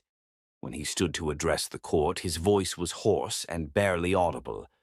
"I accept responsibility for my actions," he said, though the words sounded rehearsed rather than genuine. "I'm sorry for the harm I've caused." The judge accepted Tommy's plea deal.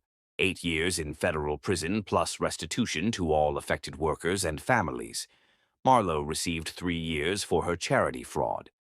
Keanu, who had cooperated fully with investigators and demonstrated genuine remorse, received probation and community service. As the judge announced the sentences, Rima felt something she hadn't experienced in 3 years: complete closure. The legal proceedings had finally given her the definitive end she needed to the Tommy Morrison chapter of her life. Walking out of the courthouse for the last time, hand in hand with Peter, Rima realized that justice hadn't just been about punishment. It had been about validation. The legal system had confirmed what she'd always known. She wasn't the problem. Tommy was. She wasn't worthless. He was criminal. She hadn't deserved abandonment. He had deserved consequences. "How do you feel now?" Peter asked as they stood on the courthouse steps. "Free," Rima said, and for the first time in 3 years, the word felt completely true. "I feel free." Chapter 10. New Beginnings. The Wedding and Future. 3 months after Tommy's arrest, Peter proposed in the cottage garden, where Sage was picking flowers for a bouquet she was making, because flowers make people happy. He got down on one knee while Sage giggled and clapped her hands, presenting a ring that was elegant without being ostentatious, a classic solitaire diamond with 2 smaller stones on either side. "The center stone represents us," Peter explained, his voice slightly nervous despite his confidence. "The side stones represent our past and our future, everything that brought us together and everything we're going to build." "What about me?" Sage asked, not understanding the significance but wanting to be included. Peter reached into his pocket and pulled out a small jewelry box containing a delicate gold bracelet with a tiny heart charm. "This is for you, Sage. It means you're part of our family forever." Sage's squeal of delight was so loud that birds flew out of the nearby trees. She threw her arms around Peter's neck and declared him the best Peter in the whole world, which made both adults laugh through their tears. "Is that a yes?" Peter asked Rima, still kneeling in the garden dirt. "That's the biggest yes in the history of yes," Rima replied, laughing as he slipped the ring onto her finger. They planned their wedding for 4 months later. Enough time to handle the legal paperwork properly, plan a meaningful ceremony, and allow Rima to testify at Tommy's sentencing first. She wanted that chapter of her life completely closed before beginning the new one. Tommy ultimately accepted a plea deal rather than face trial, 8 years in federal prison plus restitution to all affected workers and families. His criminal conviction, combined with his documented abandonment of Sage and the fraudulent document he'd forced Rima to sign, resulted in the complete termination of any parental rights he might have claimed. Marlowe received 3 years for her charity fraud. The legal proceedings finally gave Rima the closure she needed. No one from the Morrison family could ever threaten her or Sage again. Phoenix handled the wedding logistics with his usual efficiency, working with a local coordinator to transform the cottage garden into a ceremony space that looked like something from a fairy tale. Zara Bell flew in from Chicago to serve as maid of honor, bringing with her a wedding dress she'd secretly bought months earlier, just in case this day ever came. It was perfect, elegant but not overly formal, with lace sleeves that covered the small scars on Rima's arms from her hardest years, and a flowing skirt that would photograph beautifully with Sage. The morning of the wedding, Rima woke feeling surprisingly calm. She'd expected nerves or panic or the familiar anxiety that had become her constant companion, but instead she felt peaceful and certain in a way she hadn't experienced since childhood. "How are you feeling, baby?" Zara Bell asked, helping her with the final touches of makeup. "Like I'm finally doing something right," Rima replied honestly. "For the first time in years, I'm making a choice based on love instead of fear." Sage was beside herself with excitement, wearing a flower girl dress that made her look like a princess and practicing walking slowly, like a lady, while carrying her basket of rose petals. She'd been talking about the wedding for days, telling everyone who would listen that she was going to have a daddy and a mama and a big house with a garden. The guest list was small but meaningful. Zara Bell, Phoenix, doctor. Chen, who had become a friend during Sage's recovery, Miguel Santos and his family, who had become symbols of the justice they'd fought for, and a few of Peter's closest business associates who had supported him through the investigation. Phoenix officiated the ceremony after getting ordained online specifically for the occasion. He'd written a service that acknowledged the unconventional path that had brought them together while focusing on the future they were choosing to build. Marriage, Phoenix began, is not about finding someone perfect. It's about finding someone whose imperfections complement your own, whose strength supports your weaknesses, and whose love makes you want to become the best version of yourself. When it came time for vows, Peter spoke first, his voice steady and sure despite the emotion in his eyes. Rima, 5 years ago I thought love meant grand gestures and perfect timing. I thought if I could just achieve enough, earn enough, build enough, I could create a life worthy of you. I was wrong. Love isn't about what you can provide. It's about showing up every day, especially when things are difficult. He looked at Sage, who was trying to stand still but bouncing slightly with excitement. You taught me that family isn't just about blood or legal documents. It's about choosing each other, protecting each other, and creating something beautiful together. I promise to be the father Sage deserves, the partner you need, and the man who never again puts anything above the people he loves. Rima's vows were shorter but no less meaningful. Peter, you found me when I was broken and you never tried to fix me. You just loved me while I fixed myself. You showed Sage what a good man looks like, and you showed me that it's possible to trust again without losing myself in the process. She took a shaky breath, looking at the small gathering of people who had become their chosen family. I promise to build something beautiful with you, not just a marriage, but a partnership that honors our past while embracing our future.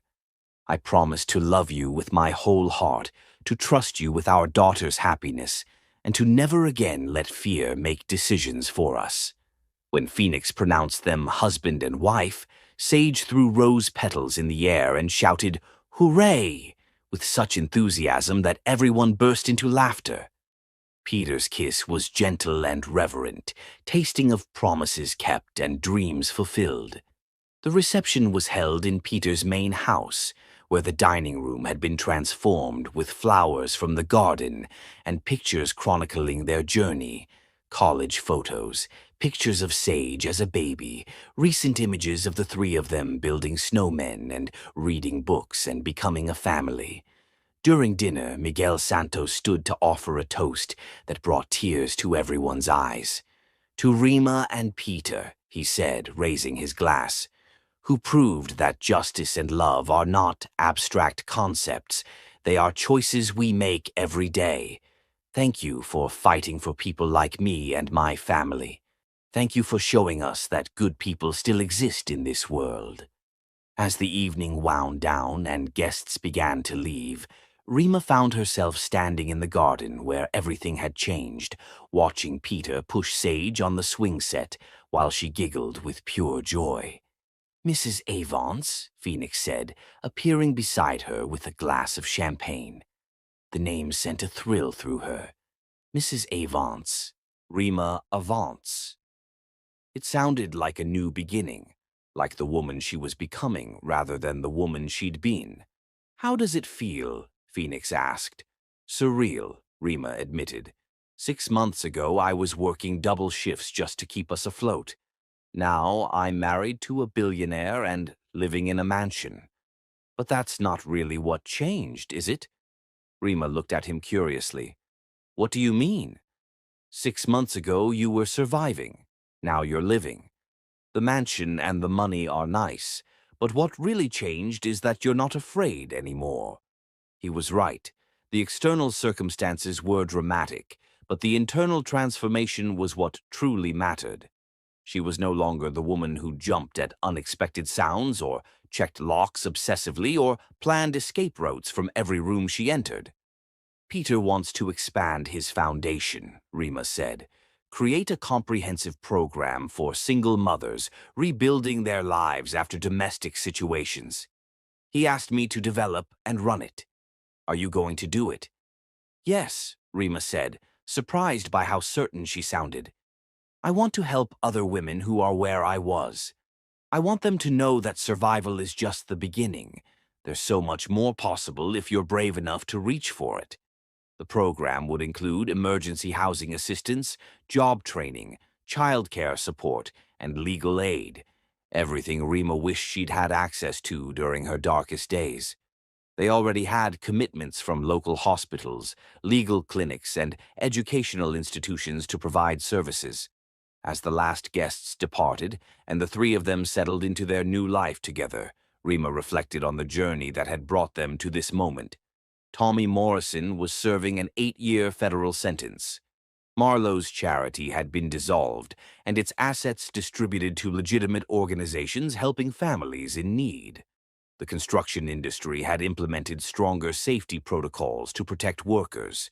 Most importantly, families like Miguel's were getting the support they needed to rebuild their lives, and other women in situations like Rima's had resources to help them start over safely. That night, after Sage was asleep in her new room, decorated with princesses and unicorns and everything a little girl could want, Peter and Rima sat on their bedroom balcony, looking out over the garden where they'd been married. "Any regrets?" Peter asked, taking her hand and running his thumb over her wedding ring. "Only one," Rima said, snuggling closer to him in the cool evening air. "What's that?" "I regret that it took us so long to get here." She looked up at him with eyes that held no shadows, only love and possibility. "But maybe we needed the journey to appreciate the destination." Peter kissed her forehead, breathing in the scent of her hair and the promise of all their tomorrows. "Diamond hearts never break," he whispered. "They just get stronger." And in the distance they could hear the gentle sound of their daughter's peaceful breathing, safe and loved, and surrounded by the kind of family that chooses each other every single day.